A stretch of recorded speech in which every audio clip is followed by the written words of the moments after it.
Hello student, आज हम लोग इस वीडियो में एक्सरसाइज 7B के सवालों को सॉल्व करेंगे। ये जो एक्सरसाइज है ये बीजीय व्यंजकों के गुणनफल पर आधारित है। इससे पहले 7A के क्वेश्चन को हम लोग सॉल्व कर चुके थे। 7A के छठवें का 5वां क्वेश्चन देखिए, उसमें लिखा है 11A³ लिखा है। जब हम इसको सॉल्व कर रहे थे तो बाय मिस्टेक 11A² हो गया था, तो आप लोग A³ ही लिखिएगा। फिर आते हैं एक्सरसाइज 7B पे। फर्स्ट क्वेश्चन है, करें निम्नलिखित में से प्रत्येक एक पदी युग्मकों का गुणनफल ज्ञात कीजिए।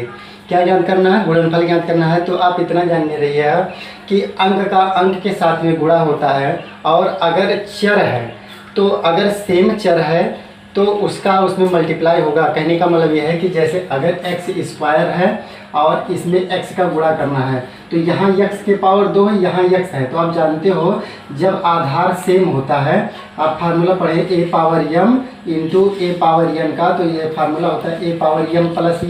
यही तो होता है। कहने का मतलब अगर आधार सेम है और दोनों गुणे के रूप में है तो पावर्स क्या हो जाते हैं? जुड़ जाती हैं। तो यहाँ x के पावर 2 है, यहाँ x के पावर 1। अगर यहाँ कुछ नहीं लिखा तो 1 माना जाता है। तो ये x के पावर 2 प्लस 1 बराबर कितना हो जाएगा? x के पावर 3 हो जाएगा। क्या हो जाएगा? 3 हो जाएगा। और अगर मान लीजिए केवल एक x है एक y है, इसका गुणा करना है तो केवल क्या हो जाएगा? xy हो जाएगा। क्या हो जाएगा? xy हो जाएगा। तो इसको ध्यान में रखना है कि कैसे क्या होता है, और बढ़िया से इस एक्सरसाइज में हम लोग सीख जाएंगे।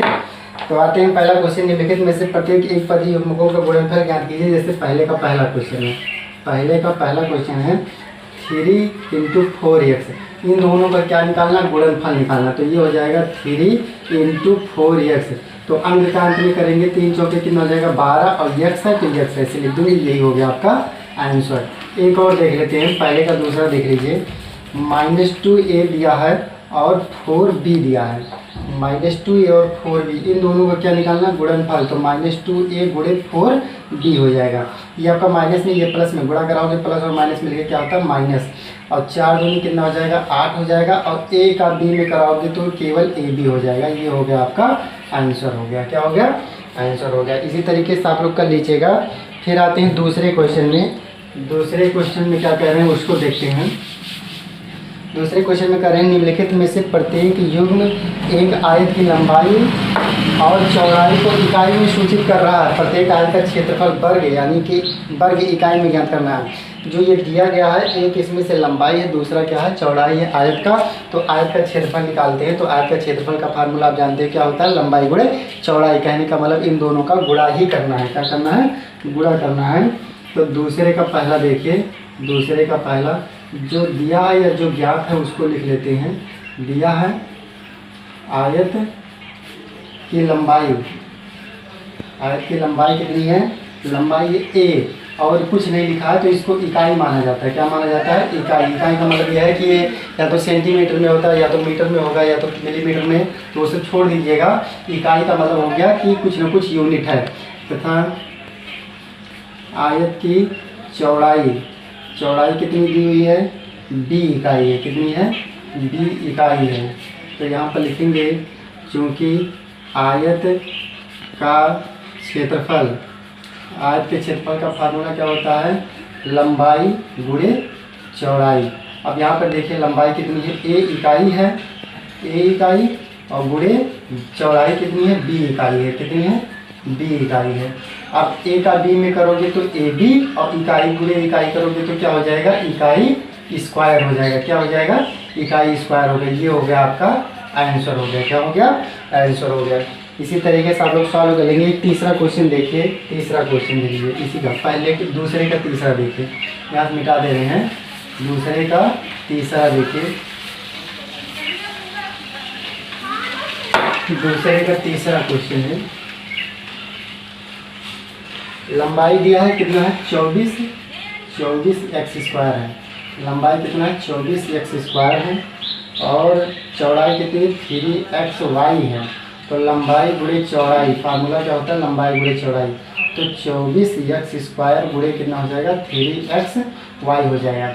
अब 24 का 3 में गुणा करोगे तो 24 3 कितना हो जाएगा? 72, और x² का एक्स वाई में गुणा करोगे तो यहाँ देखिए एक्स स्क्वायर, यहाँ एक्स के पावर 1 है, तो जब गुणा करोगे तो घाते जुड़ जाएंगे, यानी कि एक्स के पावर कितना हो जाएगा 3 हो जाएगा, और ये वाई है तो ये वाई ऐसे ही हो जाएगा। ये हो गया आपका आंसर। और यहाँ इकाई स्क्वायर लिख दीजिएगा, यानी कि 72x³ वाई इकाई स्क्वायर, जो ये आयत है जिसके आयत की लंबाई 24x² है, चौड़ाई 3x² है, उसका क्षेत्रफल 72x³ वाई इकाई स्क्वायर होगा। कितना होगा?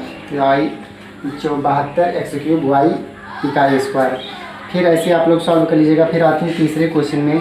ऐसे घनाभों का आयतन किस में दिया है? घन इकाई में ज्ञात कीजिए जिसकी लंबाई चौड़ाई और ऊंचाई इकाई में क्रमशः निम्नलिखित है।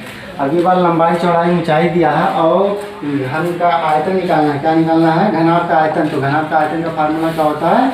लंबाई गुणे चौड़ाई गुणे क्या होता है? ऊंचाई होता है। क्या होता है? लंबाई गुणे चौड़ाई गुणे ऊंचाई होता है। तो यानी कि फिर से तीनों पर क्या करना है? मल्टीप्लाई करना है। क्या करना है? मल्टीप्लाई करना है। कि तीसरे के पहले में देखिए दिया है, क्या दिया है? दिया है घनाभ की लंबाई। घनाभ की लंबाई कितनी है? 5x इकाई है। किसमें दिया है? मात्रक इकाई में दिया है। फिर क्या है? तथा घनाभ की चौड़ाई भी है। चौड़ाई कितनी है? 3x² है। 3x² इकाई है। फिर क्या है? ऊंचाई दिया है, तथा ऊंचाई आपकी कितनी है? ऊंचाई है 8x⁴ इकाई।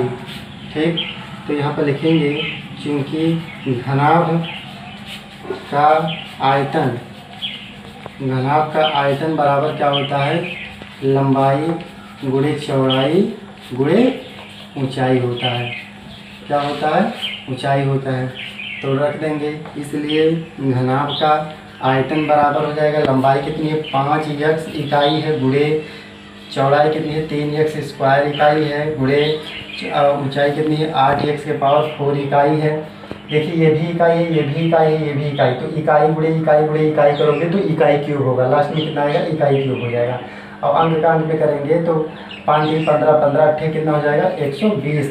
ये आपका x है, ये x² है, ये x⁴ है, तो सब गुणे के रूप में तो घाते जुड़ जाएंगे। यहाँ घात 1 है, यहाँ 2 है, यहाँ 4 है, तो 4 2 6 और 1 7। x के पावर कितना हो जाएगा? 7। और ये क्या हो जाएगा? इकाई क्यूब हो जाएगा। ये हो गया आपका आंसर। यानी कि तीसरे के पहले में जो घनाभ की बीमारी दी हुई है, लंबाई चौड़ाई ऊंचाई दी गई है, उससे जो घनाभ का आयतन होगा वो 120 x⁴ घन इकाई होगा। कितना होगा? घन इकाई होगा। ऐसे ही आप लोग तीसरे क्वेश्चन तक सॉल्व कर लेंगे। बाकी जो क्वेश्चन बचे हैं उसको आप नेक्स्ट वीडियो में देखेंगे। और आप लोग मेहनत से पढ़िएगा, नोट्स भी अच्छे से बना लीजिएगा। कोई प्रॉब्लम होगा तो बताइएगा। Okay, thanks.